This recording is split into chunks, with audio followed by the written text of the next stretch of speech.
Assalamualaikum warahmatullahi wabarakatuh. Perkenalkan, nama saya Maili Adla Istanto, NPM 221010911153, dan rekan saya Nasruddin Esjau, NPM 221010911040. Kami dari Fakultas Ilmu Administrasi, Program Studi Ilmu Administrasi Negara, Universitas Islam Malang. Baik, di sini kami akan menjelaskan materi mengenai mata kuliah Filsafat Administrasi dengan dosen pengampu Ibu Nurul Umiati, DR DRA MAP.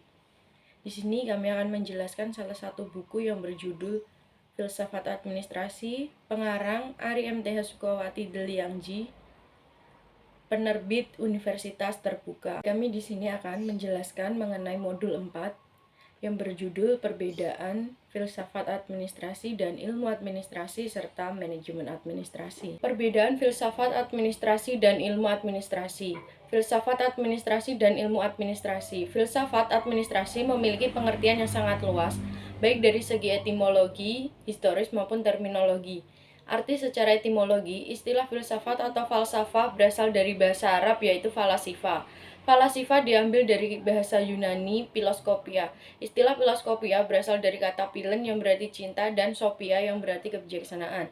Jadi dapat disimpulkan bahwa orang yang berfilsafat maka akan menjadi orang yang mendambakan ilmu pengetahuan sedalam-dalamnya untuk kebahagiaan umat manusia dan makhluk Tuhan lainnya. Arti historis. Istilah filsafat mula-mula digunakan oleh Pythagoras, seorang matematikus dan filsuf Yunani pada tahun 528 sampai 496 sebelum Masehi. Pada masa itu, arti filsafat terlalu luas karena digunakan untuk menyebutkan semua bidang ilmu pengetahuan. Setelah ilmu pengetahuan berkembang menjadi beberapa cabang dan menjadi semakin dewasa, arti filsafat mengkristal dan dipakai dalam lingkup tertentu. Arti terminologi, istilah filsafat diartikan sebagai pandangan hidup dan sebagai ilmu pengetahuan yang mendalam. Filsafat sebagai pandangan hidup atau dasar pedoman bagi sikap dan tingkah laku manusia dalam kehidupan sehari-hari. Kata administrasi berasal dari bahasa Latin yaitu administrate. Dalam bahasa Inggris, kata administrasi adalah administration. Dalam bahasa Indonesia, kata administrasi mengandung kata melayani, memenuhi, mengatur, dan menyelenggarakan suatu usaha atau organisasi lembaga dalam mencapai tujuannya secara intensif. Administrasi dapat diartikan sebagai usaha bersama untuk mendayagunakan semua sumber, baik personel maupun material, secara efektif dan efisien untuk mencapai tujuan tertentu. Ilmu administrasi merupakan hasil penalaran manusia yang disusun berdasarkan rasionalitas dan sistematika yang mengungkapkan kejelasan tentang objek formal, yaitu pemikiran untuk menciptakan suatu keteraturan dari berbagai aksi dan reaksi yang dilakoni oleh manusia dan objek material. Sasaran ilmu administrasi sangat luas. Perkembangan pemikiran dan penalaran manusia yang berdasarkan kaidah dan norma-norma administrasi tidak hanya dipandang sebagai ilmu pengetahuan, akan tetapi bagian kehidupan manusia yang menuntut terciptanya spesialisasi menuju kemahiran terhadap suatu keterampilan dari berbagai bidang kegiatan dalam memenuhi kehidupan manusia. Kajian filsafat administrasi. Pengertian filsafat administrasi adalah proses berpikir secara matang, berstruktur, serta mendalam terhadap hakikat dan makna yang terkandung dalam materi ilmu administrasi. Pada hakikatnya, perkembangan ilmu administrasi adalah kajian mendalam di alam nalar manusia yang dapat dipahami dan ditandai oleh langkah-langkah rasionalitas di bidang filsafat administrasi dengan cara berpikir sebagai berikut.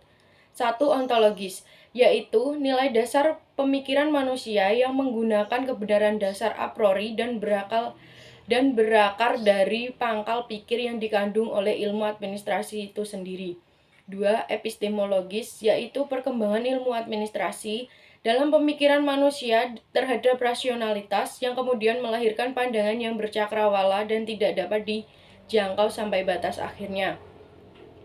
3. Aksiologis, yaitu ilmu administrasi akan memberikan makna yang hakiki apabila dimanfaatkan dalam berbagai aspek kehidupan manusia sehingga memberikan kemudahan dan kelayakan serta bertindak bagi yang mendalami ilmu administrasi.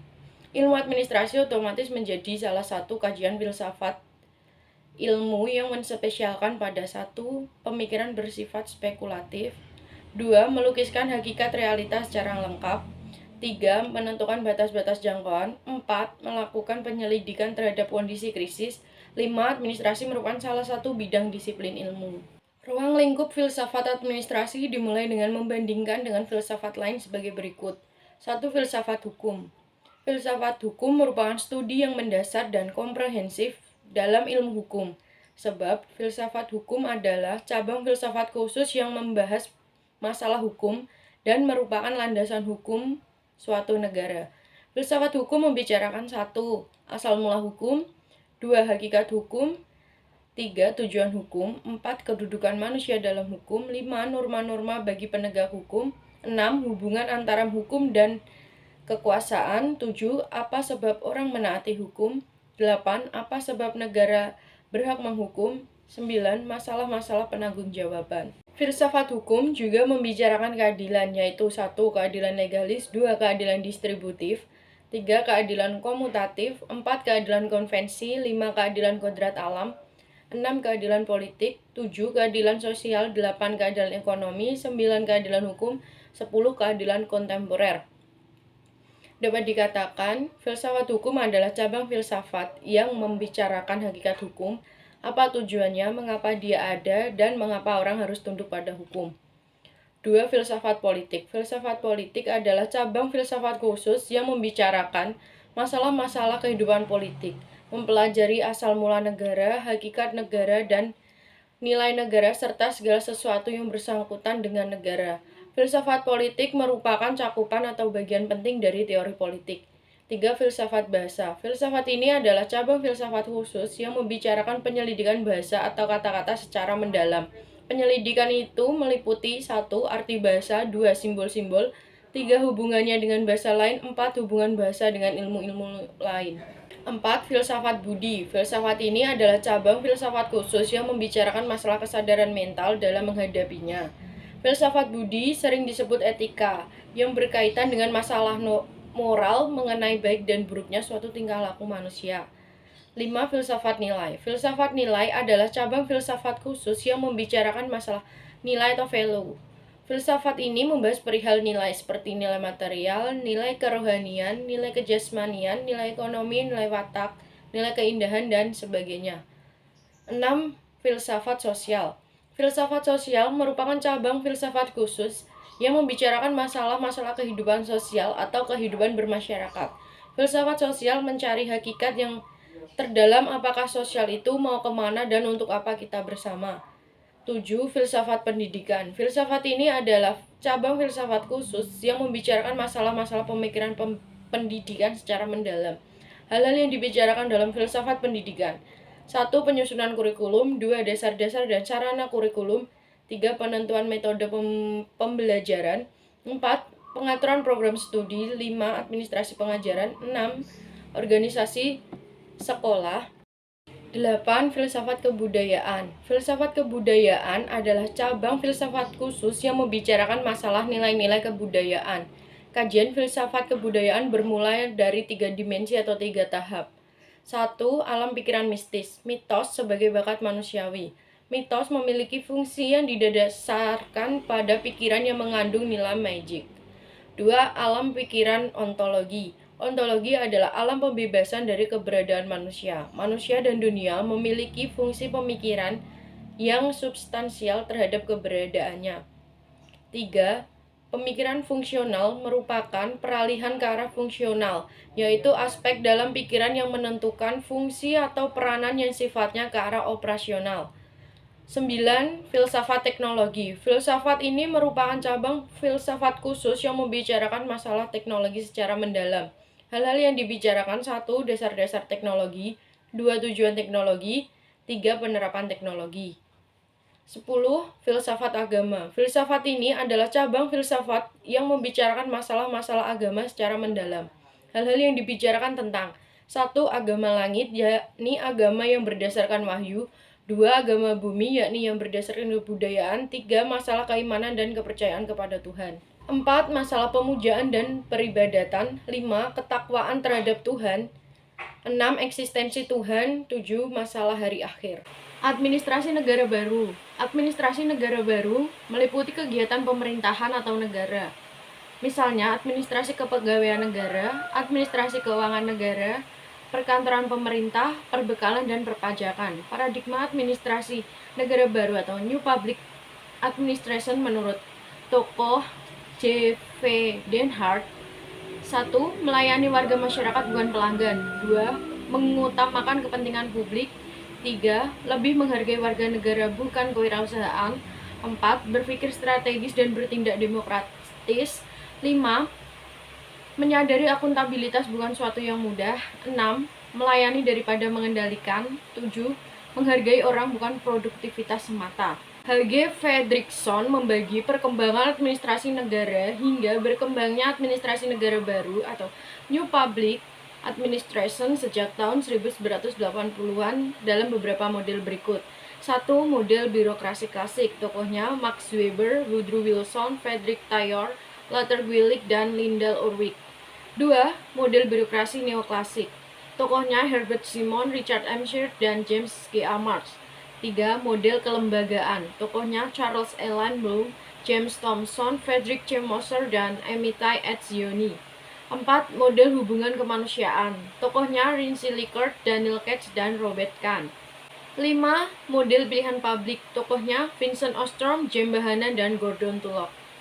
Model kelima atau model pilihan publik adalah ciri berkembangnya administrasi negara baru, New Public Management atau NPM, dan New Public Service atau NPS, yang esensinya sebagai berikut. 1. Manajemennya efisien, ekonomis, dan terkoordinasi dalam bentuk instansi-instansi pelayanan publik. 2. Sasaran utamanya adalah keadilan sosial, social equity, yang berusaha mengatasi ketimpangan perubahan menuju desentralisasi dan adanya partisipasi masyarakat. Di Indonesia, yang disebut administrasi negara baru sudah ada dasar idealistis filosofinya sejak negara kita berdiri pada tahun 1945, yaitu filsafat Pancasila. Administrasi negara Pancasila perlu dikembangkan oleh para ahli dan sudah dimulai dengan cendekiawan, seperti Dr. Ribeiro. Sistem administrasi di Indonesia sebagai berikut. 1. Sistem administrasi negara Indonesia haruslah diterjemahkan sebagai bagian integral dan sistem nasional. 2. Landasan, tujuan, dan asas administrasi negara sama dengan landasan, tujuan, dan asas sistem nasional yang tertera dalam Pancasila dan Undang-Undang Dasar 1945 dan garis-garis haluan negara.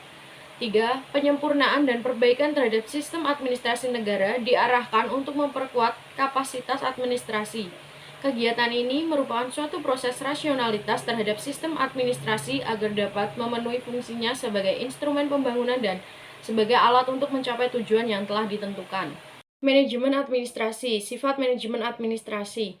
Administrasi adalah suatu bentuk daya upaya manusia kooperatif yang mempunyai tingkat rasionalitas yang tinggi. Administrasi merupakan salah satu cabang ilmu khusus dalam ragam atau jenis ilmu-ilmu sosial praktis, sedangkan manajemen adalah pendayagunaan manusia dan fasilitas. Unsur manajemen seperti yang dikemukakan oleh G.R. Terry, yaitu The 5Ms in Management, 5M dalam manajemen, yaitu Man, Money, Material, Market, dan Methods. Unsur manajemen meliputi faktor-faktor sebagai berikut. 1. Manusia, manusia pemimpin, manusia pelaksana, dan manusia objek pelaksana. 2. Tujuan yang hendak dicapai sebagai pegangan titik pengarahan. 3. Wadah, yakni badan atau organisasi sebagai tempat orang-orang melakukan kerjasama. 4. Alat atau sarana dalam mencapai tujuan. 5. Kegiatan atau aktivitas seperti perencanaan, pengordinasian, dan penggerakan. Manajemen dapat digolongkan dalam beberapa pengertian dan aktivitasnya seperti di bawah ini. 1.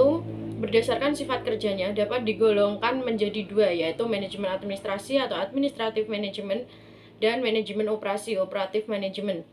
2. Berdasarkan segi luas kerjanya dapat digolongkan sebagai berikut. 1. Manajemen mikro atau micromanagement. 2. Manajemen makro atau makromanagement.